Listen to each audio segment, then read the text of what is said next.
Say I have two painters and they both have to paint a portrait of a house. One is blindfolded and the other is not. This may be rhetorical, but whose painting do you think will turn out better, all things being equal? The answer is the one who can see.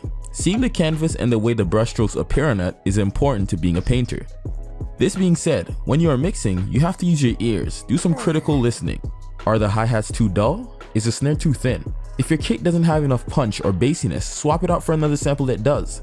Trying to mix a beat with poorly chosen sounds is an impossibly frustrating task, so make sure you know all the adjustments you can make before moving into the mixing phase. The goal is to mix the beat, not fix the beat. The mixing stage makes good things sound better, not bad things sound good. The two main goals I personally have in mind when I'm mixing are balance and emotion. There are lots of other small things that come into play, but those two things can get a lot when you're trying to achieve a good mix.